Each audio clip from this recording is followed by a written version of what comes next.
오늘 저희와 함께 해주실 두 분의 전문가 먼저 화면으로 만나보고 오겠습니다.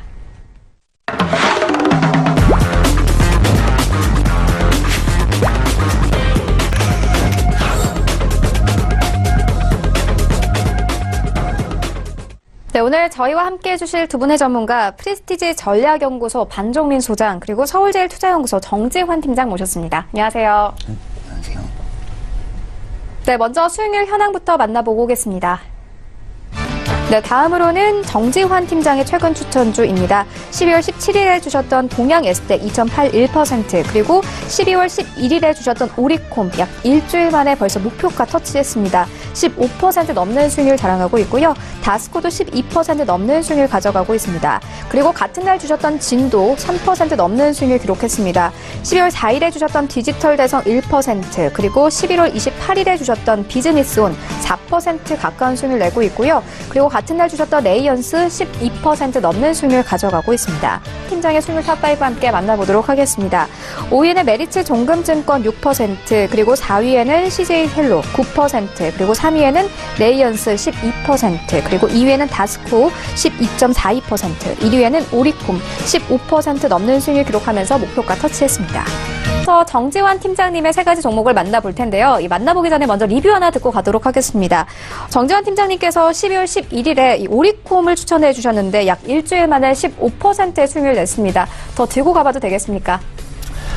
오리콤 같은 경우에 추천 후에 좀 상승을 하면서 목표가를 달성을 하고 금일은 좀 장 상황에 따라 조정을 받고 있는 모습을 보이고 있는데요. 동사는 이제 두산그룹의 계열의 종합 광고 대행 업체입니다. 그래서 동사의 주가가 최근 상승한 데에는 이제 실적 성장과 배당 기대감도 있지만 동사 이제 김병수 사장이 이제 유시민 이사장과 서울대 경제학과 인맥주로 좀 분류가 되면서 투자자들의 관심이 좀 센터멘탈적인 측면에 반영이 됐기 때문인데요. 게다가 동사는 실적도 좋은 상황입니다. 3분기 영업이익이 23%나 증가했고 3에서 4%대 배당을 주는 기업이기 때문에 기간에 꾸준한 또 매수세가 들어오고 있고 2년여 동안 또 횡보하는 모습을 보이다가 최근 이제 특이수급을 좀 형성을 하다 보니 투자자들 입장에서는 관심을 갖게 되는 것으로 좀 보입니다. 현재 기술적으로 점진적 상승 흐름을 보이고 있기 때문에 추가적인 상승 여력 충분하다고 판단이 되고요. 그래서 2차 목표가는 조금 상향 조정해서 6,500원 부분, 손절가는 이제 5,200원 부분 새로 제시해드리도록 하겠습니다. 네, 2차 목표가로 6,500원 제시를 해주셨습니다. 이어서 오늘 가지고 오신 세 가지 종목도 함께 만나보도록 하겠습니다. 네, 제가 추천드릴 첫 번째 종목은 현대상사인데요. 현대상사는 이제 국내 대표적인 종합상사입니다. 동사의 투자 포인트는 이제 실적 개선 및 이제 예멘 휴전, 수익 기대감을 들 수 있는데, 현대상사는 이제 1976년 설립이 되면서 수출임업, 그 3국 간 무역, 그리고 브랜드 사업 및 해외 자원개발 프로젝트 등을 영위를 하고 있고, 현대상사는 산업플랜트, 차량, 철강, 화학, 그리고 자원개발, 기타 등 총 6개의 사업 부문으로 구성이 되어 있습니다. 그래서 각 사업 부문별로 자동차, 철강, 기계 등을 수출하고 있으며 선박 플랜트 등의 수출입 대행과 수입 상품의 국내 판매, 유전 개발 등의 자원 개발 사업을 영위 중에 있고, 특히 이제 차량 부문에서 완성차를 큰 덩어리로 분해해 포장하는 DKD 판매 호조 및 첨강 부문 등으로 인하여 실적 성장세가 좀 지속적으로 이어갈 것으로 보이는 상황인데요. 차량 부문은 이제 크게 자동차와 상용 차량으로 좀 구성이 되어 있는데, 자동차 부분은 이제 글로벌 시장에 승용차, 특장차, 군용차 엔진 부품 등을 공급하고 있고, 현대 기아차가 핵심 파트너 중에 하나입니다. 상용 차량 부분에서는 이제 현대 로템과 협력을 해서 고속전철, 이제 전동차, 기관차, 신호통신 시스템, 철도 전력 설비 등을 판매하고 있기 때문에 이러한 차량 부분에서 아프리카, 중동, 중남미 등 신흥국 중심으로 완성차 및 DKD 판매 호조가 지속되면서 실적 개선을 이끌고 있는 상황입니다. 특히 이제 DKD는 수입국에서 간단하게 이제 조립을 통해서 완성차를 만들 수가 있기 때문에 알제리 등에서 신규 시장 매출 성장이 지속되고 있고요. 또한 이제 철강 부문의 경우에는 미국 시장이 차지하는 비중 및 관세 규제를 받는 품목이 극히 낮고, 미국을 제외한 기타 지역으로 유통망을 확대하면서 수익성 개선을 이어가고 있는 상황입니다. 자, 다음으로 처음에 말씀드렸듯 예멘이 4년 만에 휴전 합의가 며칠 전 이루어지면서 동사의 이제 자원 개발 가치가 지속적으로 상승할 것으로 판단이 되고요. 동사의 자원 개발 사업은 이제 베트남 가스, 오만, 카타르, 예멘 LNG 등으로 좀 구성이 되어 있는데, 이 중에서 예멘 LNG의 경우에는 총 투자액이 45억 달러가 투입된 예멘 최대의 LNG 프로젝트로 2015년 4월부터 내전으로 생산이 중단된 상태였습니다. 가스전은 이제 정부군 등에 의해서 보호되고 있는데 안정망 확보 시 액화기지는 충분히 재가동이 가능할 것으로 보이고요. 바로 매출로 이어지기에는 좀 어려움이 있지만 예멘 LNG 생산이 가능해지면 자원 개발 가치 상승 등이 좀 기대가 되면서 동사의 이제 주가 상승의 모멘텀으로 작용할 수 있을 것으로 보입니다. 수급적으로는 이제 11월부터 기관의 매수세가 눈에 띄게 보이고 있고요. 기술적으로도 바닥권에서 꾸준히 저점을 높이면서 상승하는 이제 모습을 보이고 있기 때문에 이러한 이유로 1차 목표가는 32,500원 선, 손절가는 27,000원 부분 제시해드리도록 하겠습니다. 두 번째 종목은 한솔 로지스틱스인데요. 한솔 로지스틱스는 한솔 그룹 계열의 종합 물류 기업입니다. 그래서 투자 포인트는 이제 실적 개선과 남북 경협주, 물류 관련 부분과 이낙연 총리 관련주로서 기대감을 들 수 있는데, 동사는 이제 1973년에 설립된 한솔그룹 계열의 물류 전문 기업으로 운송, 하역, 보관 등에 이르는 종합 운송 대행 서비스를 제공하고 있습니다. 그래서 업종별로는 이제 제지, 목재, 전자 등 그룹 내 다양한 사업의 물류 서비스를 전담하고 있고요. 이를 기반으로 하여 분야별로 서비스 영역을 확대하고 있는 상황입니다. 주요 이제 고정 거래처로는 한솔제지, 그리고 한솔 아트원 제지, 그리고 한솔 홈데코 등 그룹 관계사를 통해 그룹 관계사를 비롯하여 삼성물산, 삼성 SDI 등 삼성 그룹 계열사 등을 두고 있는데, 최근에 특수 관계인인 계열 회사 한솔 홀딩스가 28억 규모의 이제 유상증자에 참여를 하면서 재무 구조가 좀 개선이 된 상태입니다.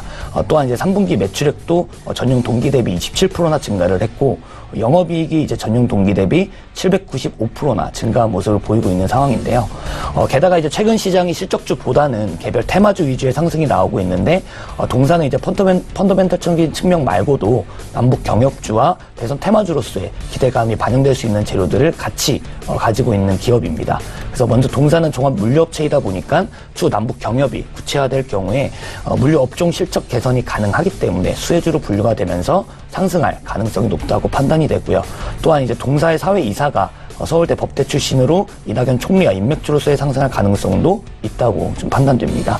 그래서 수급적으로도 11월 중순에 대량 거래량이 나왔고요. 외국인들의 수급이 꾸준히 들어오고 있기 때문에 기술적으로도 이제 단기 이평선들이 상승을 하면서 상승 추세가 유지되고 있는 상황이기 때문에 1차 목표가는 1,700원 부분, 그리고 손절가는 이제 1,350원 부분 제시해드리도록 하겠습니다. 세 번째 추천드릴 종목은 에이텍TN인데요.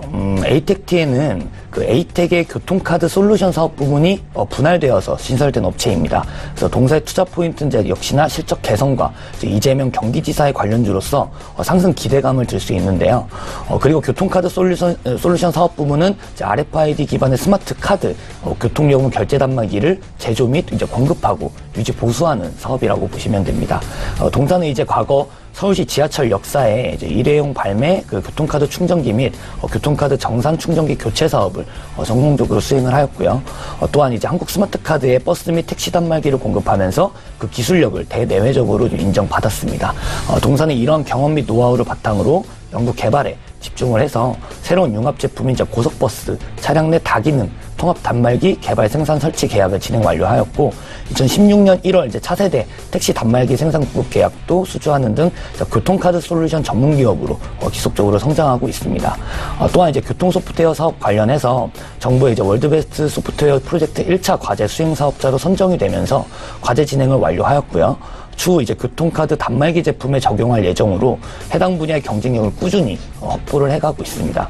위와 같은 기술력과 경험을 인정받아서 2016년 5월 중소기업청과 지자체에서 육성하는 글로벌 강소기업에도 선정되기도 했는데, 그리고 이제 그 국내 자동 금융화기기 업계에서 다년간 성공적인 대형 사업의 수주 경력을 통해 안정적인 기술과 노하우를 좀 보유를 하고 있고, 또한 이제 지속적인 연구개발 활동을 통해 금융 자동화기기의 지폐 환류식 입출금 모듈의 독자적인 기술을 확보한 상태입니다.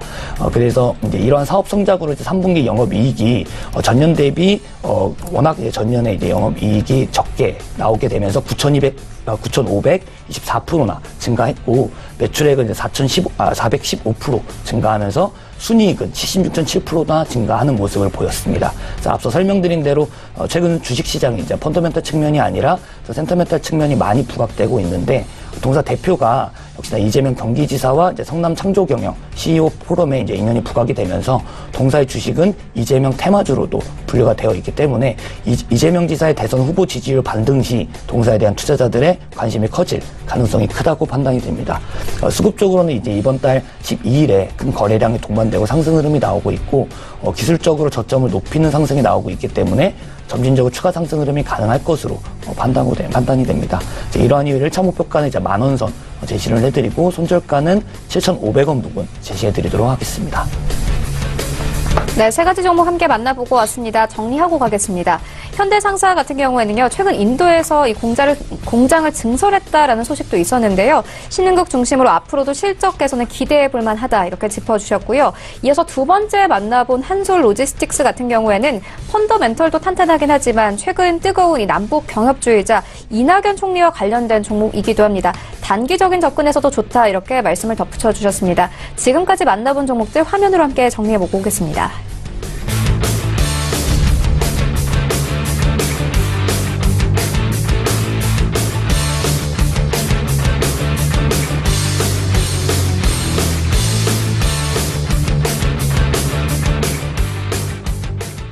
네, 계속해서 오늘 장에서 이슈몰이를 하고 있는 특징주 만나보도록 하겠습니다. 삼성전자인데요. 오늘 다시 한번 52주 신저가 경신했습니다. 이 증권사에서 이 목표가를 계속 하향하고 있는데요. 이 정지원 팀장님, 이런 부분을 어떻게 보십니까? 삼성전자가 계속적으로 좀 조정을 받고 있는 건 아무래도 실적 부진과 증권사에서 이제 목표를 하향하면서 좀 이제 센터멘트 측면도 있는 부분인데, 전체적인 부분에서 이제 반도체 업황에 대한 우려감으로 좀 하락 흐름이 이어지고 있다고 보이고요. 삼성전자는 이제 전방 서버와 스마트폰, 암호화폐, 채굴기 수요 약세가 더해지면서 반도체 업황 조정폭이 예상보다 큰 상황입니다. 4분기 일부 재고가 내년으로 넘어가기 때문에 업황 회복 시점도 예상보다 늦어질 것으로 예상이 되고, 데이터 센터의 투자 트렌드가 이제 하드웨어에서 소프트웨어로 좀 전환이 되면서 수요 성장은 둔화 국면에 진입한 것은 맞고, 개별 서버 성능 개선 방안도 메모리보다는 좀 비메모리를 활용하는 방법도 구상이 되면서 주요 서버 회사들의 디램 재고가 4주 이상까지 상승하고 주문량이 급감한 상태입니다. 앞으로 반도체 공급 조절을 통해 이제 매출 회복이 필요할 것으로 보이고요. 현 시점에서 이제 디램 수요 회복이 있을 19년 하반기까지는 실적 조정 기간이 거칠 것으로 보이기 때문에 동사의 주가 역시 기술적 반등에 그칠 가능성이 크다고 판단됩니다. 그래서 이제 장기적인 관점으로 좀 접근을 하셔야 될 것으로 보이는 상황입니다. 네, 서울제일투자연구소 정지환 팀장과 함께했습니다. 고맙습니다.